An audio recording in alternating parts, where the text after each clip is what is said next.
आज दिनांक 7 मार्च 2026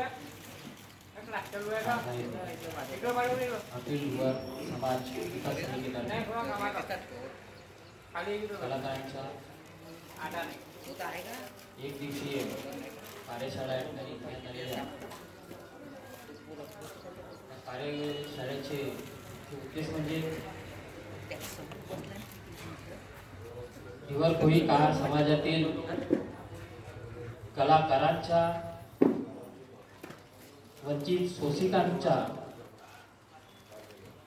महिला मंडळी तरुण युवा पिढी ह्या सर्व कलाकारांना एकत्र आणून या कार्यशाळेमध्ये आपणास शासनाच्या कोणत्या योजना आणि आपण त्या योजनेपासून वंचित आहोत म्हणून ही कार्यशाळा या ठिकाणी आयोजित करण्यात आलेली आहे। या कार्यशाळेला ज्यांनी योगदान दिले कार्तिकजी मिश्रा अखिल युवा समाज समितीचे अध्यक्ष मनोजी केवळ संकल्पना सांगायची हा संकल्पना 1 महिन्यापासून आपल्या व्हॉट्सअपवर फेसबुकवर फोनद्वारे आपल्याला कळवण्यात आले आणि तुम्ही ह्या कार्यक्रमाला उपस्थित केले।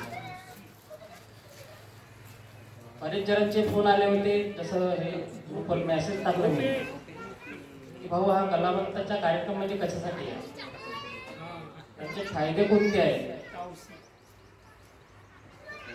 म्हटलं तुम्हाला कोणती कला येते, तर मला काहींनी फोन केलं की मला डान्स सर आहे मी, कोणी सांगितलं मी तबला वादक आहे, कोणी सांगितलं मी हार्मोनियम वाजवतो। काहींचे फोन आला दादा मी थोडके तुटक फुटक भजन म्हणते। म्हटलं काही हरकत नाही, तुम्ही तुटक फुटक म्हणता पण तुम्ही स्वतः तर म्हणता। आज माझ्या ह्या माता भगिनी बसल्या आहेत, ह्या कोणत्या तरी कलागुणामधून ह्या ठिकाणी आलेल्या आहेत। त्यांना महिला मंडळी आपल्या शाहीर पण आहेत। कार्तिकजी मिश्रा म्हणाले की आपले कलाकार किती घेऊ शकतील, म्हटलं आपण ग्रुपवर घालून पाहू।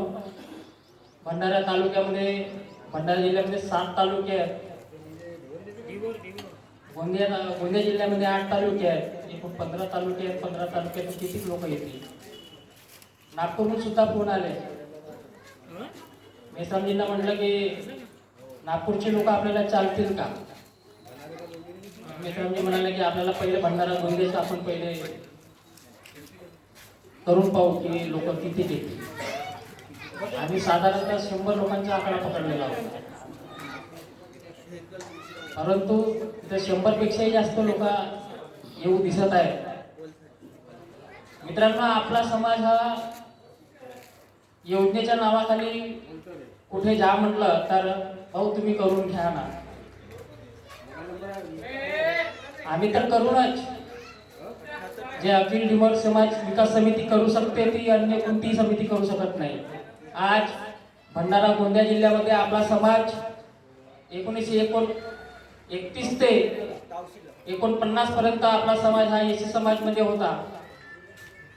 म्हणतात ना, मूर्ती लहान पण कीर्ती महान। आपल्या समाजामध्ये एक साहित्यिक म्हणून काम करत असतील तर ते मनोज केवट आहेत आणि त्या मनोज केवटच्या माध्यमातून या ठिकाणी आपण एकत्र आलेलो आहोत। आपण आपल्या समोर भारतीय संविधान ठेवलेलं आहे, हा भारतीय संविधान आहे म्हणून तुम्ही इथे बसले आहात आणि मी बोलत आहे। आपले लोक बोलणारे आहेत, तुम्ही ऐकणारे आहेत। जे बोलणारे आहेत ते कधी तुम्हाला वाईट सांगणार नाही। आता कळंबी सरांनी सांगितलंय आणि त्यांनी आपल्या एका अभंगाद्वारे सांगितलंय की देह तर जीवनाला आलाय पण तो देह मातीतच मिळणार, परंतु ह्या देहरूपी माणसामध्ये आपल्याला करून काहीतरी जायचे आहे. भारुड म्हणणारे असतील, कीर्तन म्हणणारे असतील, कलाकार असतील, नाटकात कलाकार करणारे असतील, टाळ वाजवत असतील. टाळामध्ये पण एक कला आहे. ते वाजवण्याची कला ते तुमच्यात आहे, आमच्यात नाही. मला बोलण्यात कला असेल, परंतु तुमच्यामध्ये भजन म्हणण्याची कला आहे, तमाशात गाण्याची कला आहे, तर कुणामध्ये नाचण्याची कला आहे. आज फक्त 1.5 दिवस शिकणारे म्हणजे राष्ट्रशाहीर अण्णाभाऊ साठे हे फक्त 1.5 दिवस शिकले. आपण तर अख्खे जीवन शिकून आलो, आपण MA BA करून आलो, परंतु आपल्याला त्यांच्यासाठी कला येणार नाही. ज्यांच्याकडे जे कला आहे ते कला त्यांनी आवश्यक दाखवल्या पाहिजे. आणि ही कला आपण ह्या कार्यशाळेत शिकायला पाहिजे. साहेबांनी सांगितले की आपल्याकडे एक पेन आणि एक वही मिळणार आहे. तुम्हाला जे मनोज साहेब सांगतील केवट सर, त्या केवट सरांच्या सांगण्यानुसार तुम्हाला भजन म्हणायचे असतील, तुमच्या तोंडपाठ कार्तिकजी मेश्राम हे एका मिनिटातच कोणा एखाद्या व्यक्तीनं कोणते भाष्य केले तर त्याच्यावर ते लगेच त्या भाषणावर एक कविता म्हणतील. तशाच प्रकारे तुम्हाला जे कोणी भजनाच्या मार्फत असतील, कवितेच्या मार्फत असतील, भारुडच्या मार्फत असतील किंवा शाहिरीच्या मार्फत असतील, ते तुम्हाला या ठिकाणी सादर करायचे आहे. या ठिकाणी तुमच्या कलागुणांचाच आम्हाला त्या शासनाकडे पाठवायचा आहे की आमच्याही समाजामध्ये कित्येक तरी प्रकारचे वाद्य वाजवणारे आहेत, कित्येक प्रकारचे शाहीर आहेत, कित्येक प्रकारचे कलावंत आहेत. हे आपल्याला या ठिकाणी शिकायचे आहे आणि हा आम्हाला त्या शासनातर्फे आम्हाला पाठवायचे आहे. नेहमीच आपण वेगवेगळ्या लोकांचे आपण भाषणे ऐकतो. आज तुम्ही विनामूल्य या ठिकाणी आले आहेत, म्हणजे तुम्ही स्वतः पैसे खर्च करून आलेले आहात. मला तरी तर सांगावसे वाटते की जेव्हा केव्हा एखादा नेता आला तर तो आपल्यासाठी गाडी पाठवतो, तुम्हाला नाश्त्यासाठी पैसे पाठवतो आणि त्या कार्यक्रमात तुम्ही खूप मोठ्या संख्येने जातात. परंतु हा आपला असा एक कार्यक्रम आहे की तुम्ही स्वतः खर्च करून सगळ्यांनी या ठिकाणी आलेले आहात. तुमच्या सर्व लोकांचा या ठिकाणी कौतुक करावा तितका कमी आहे. आज ह्या कार्यशाळेमधून जे तुम्हाला शिकायला मिळेल ते तुम्ही नक्की या ठिकाणी शिकाल. मला या ठिकाणी खूप तुमच्याकडून अपेक्षा आहे. आज जे लोक आपल्यामध्ये आले नसतील त्या लोकांना तुमच्या आपल्या महिला भगिनी, तुमचे मुलं जे आले नसतील आणि जे ज्या प्रकारचे कलाकार असतील त्या लोकांना तुम्हाला सांगायचे आहे की दादा रे, माझा ह्या ठिकाणी असा असा कार्यक्रम झाला होता आणि ह्या कार्यक्रमात अशी अशी रूपरेषा घडली आणि ते तुला पूर्ण करायचे आहे. आज आपले कित्येक लोक तरी ते योजनांपासून वंचित आहेत. त्या लोकांना आपण एकत्र आणून, आज जर कमी लोक आले असतील याच्यापेक्षाही आपण भव्य दिव्य असा मोठा कार्यक्रम करू आणि ह्या कार्यक्रमाद्वारे आपल्या समाजातील लोकांना जो न्याय मिळाला नाहीये तो न्याय मिळवून देण्याचा आपण प्रयत्न करू.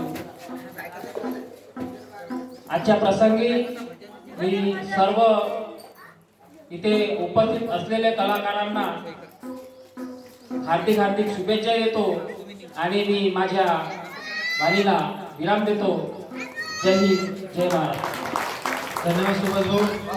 सुभाष भाऊ हे सक्रिय आपल्या ढिवर समाजाचे कार्यकर्ते आहेत आणि सरपंच गावचे, आपले हे करंजखेडा गावचे सरपंच सुद्धा आहेत. जर काही हॉस्टेलचे माहिती पाहिजे असेल, लॅपटॉप टॅब बद्दल जर काही आपल्या समाजाला जे काही योजनांविषयी माहिती पाहिजे असेल तर सुभाषजी मुके यांच्याकडून तुम्ही माहिती घेऊ शकता. आणि असं मार्गदर्शन सुभाष भाऊने या ठिकाणी केलं. मी आपला फार फार आभारी आहे. आणि पुरुषोत्तमजी वडामे यांनी या कार्यक्रमासाठी एक रोख स्वरूपात 500 रुपये या ठिकाणी त्यांनी दिले, त्यांचा फार फार आभारी आहे. त्यानंतर आपला ढिवर समाज जो आहे, ढिवर समाज हा फक्त मासेमारी पुरताच मर्यादित राहिलेला नाही. बांधवांनो लक्षात घ्या. तर आज ढिवर समाज एक भक्ती मार्गात सुद्धा वारकऱ्यामध्ये सुद्धा या ठिकाणी जात आहे आणि त्या माध्यमातून फक्त आपल्या ढिवर समाजाची एक कुठेतरी फसवणूक होता कामा नये. ढिवर समाज मोठ्या मोठ्या नेत्यांच्या मागे न लागता एक चांगल्या मार्गाने जावा आणि आपलं भविष्य उज्ज्वल त्या ठिकाणी त्यांनी करून घ्यावं अशी सर्व उपस्थितांना नम्र विनंती आहे. या ठिकाणी आता आपण पंचरत्नी प्रयोगसिद्ध कलापथक कडे अजिबाबाद यांच्या विद्यमानाने एक छोटासा डेमो जो आहे या ठिकाणी सादर होणार आहे. आणि जे तुम्हाला डायरी पेन भेटलेला आहे की तुम्हाला त्या डायरी पेन मध्ये तुम्हाला जर काही गीतं लिहायची असतील, जे भाषण झालेले आहेत त्या भाषणाच्या माध्यमातून जर तुम्हाला काही लिखाण काम करायचं असेल तर आपण ते लिहू शकता. तुमचं संच या ठिकाणी सगळा डेमो दाखवणार आहे. त्या संचाचा एक शाल श्रीफळ, एक शील्ड आणि सर्व प्रमाणपत्र देऊन या ठिकाणी सत्कार होणार आहे. तर यानंतर डेमो सेशन आपले पंचरंगी प्रयोग सिद्ध अजिबाबाद, सिरसघाट आणि टाकळी गोसाळ यांच्या मार्फत एक डेमो होणार आहे आणि मार्गदर्शन हालो